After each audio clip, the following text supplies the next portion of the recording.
हाय, आत्ताच्या ह्या व्हिडिओमध्ये आपण एक मेन प्रॉब्लेम बघणार आहोत वर्डप्रेसचा। तो काय आहे की वर्डप्रेसमध्ये ज्याला आपण एक मीडिया फाईल अपलोड करतो,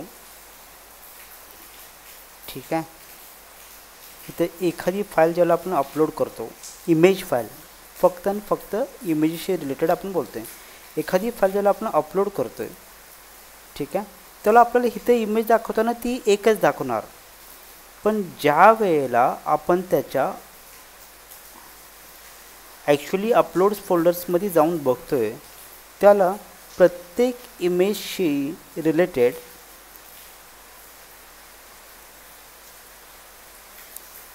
सेवन फाइल्स झालेल्या असतात।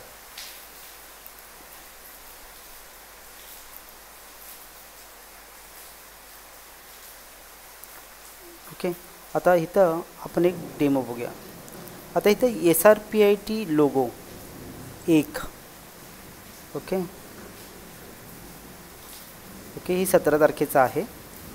1 2 3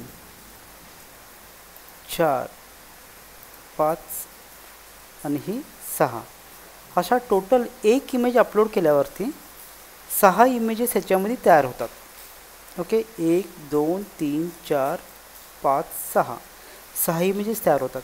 मग ॲक्च्युअली प्रॉब्लेम काय आहे की आपण एक इमेज अपलोड करतोय, पण त्याच्या 6 इमेजेस तयार होतात, जे की अनवॉन्टेड गोष्टी आहेत। अनवॉन्टेड म्हणजे ॲब्सोल्युटली अनवॉन्टेड, आपल्याला ह्या गोष्टी कधीच लागणार आहेत एवढ्या इमेजेस साईज।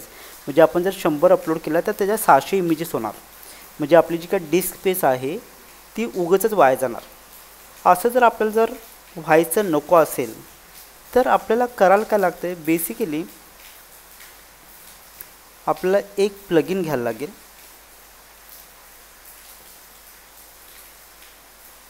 ह्या प्लगइनचं नाव आहे डिसेबल मीडिया साइजेस।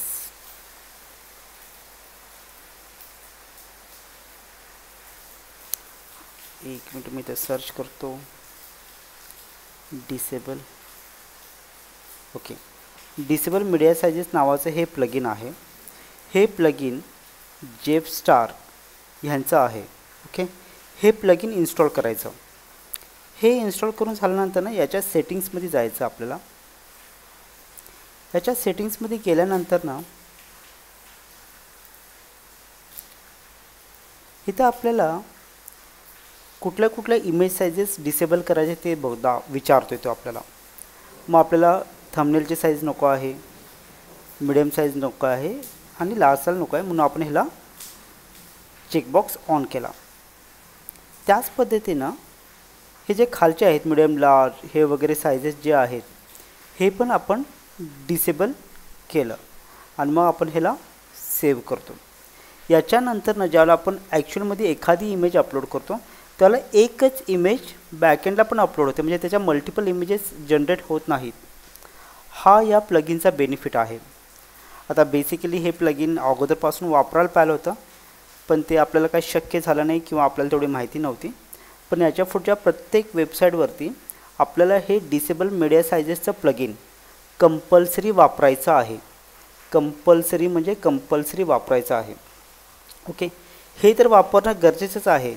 याच्याशिवाय आणखीन एक गोष्ट काय आहे तर हे वापरून झाल्यानंतर ना थीमिफाय अल्ट्रामध्ये यायचं। हे एक्स्ट्रा इन्फॉर्मेशन सांगतोय, याच्यामध्ये इमेज स्क्रिप्ट आहे, ठीक आहे। ह्याच्यामधली इमेजची जी काही स्क्रिप्टमध्ये हा जो काही ऑप्शन आहे हा आपल्याला डिसेबल करायचा। म्हणजे बाय डिफॉल्ट थीमिफायसुद्धा काय करते की फीचर्ड इमेजेस जे आहे ते डायनॅमिकली सगळ्या डायमेन्शन्समध्ये तयार करते, जे की आपल्याला नको आहे, ठीक आहे। अजिबात म्हणजे अजिबात आपल्याला नको आहे, ठीक आहे। त्यामुळे हे बऱ्याचशा वेळेला आपण ह्याला डिसेबल ठेवतो आहे आणि इथली जी काही साईज आहे फीचर्ड इमेजची ती आपण ओरिजिनल साईज म्हणून सेट करतो। तर बेसिकली इमेजेस जर आपल्याला एक्स्ट्रा नको असेल तर आपण ह्या गोष्टी सेट आउट करतो आहे। त्यामुळे याच्या पुढच्या प्रत्येक वेळेला ही गोष्ट लक्षात ठेव की आपल्याला डिसेबल मीडिया साइजेस हे प्लगइन वापरायचं आहे आणि जे काही हे थीमिफायमध्ये जे काही सेटिंग आहे ते आपल्याला कंपल्सरी करायचं आहे। आशा करतो की तुला हा व्हिडिओ अगदी व्यवस्थितरित्या समजलेला असेल। ओके, काही शंका असेल तर स्वतःला विचार आणि समजावून घे. ऑल द व्हेरी बेस्ट आणि थँक्यू व्हेरी मच.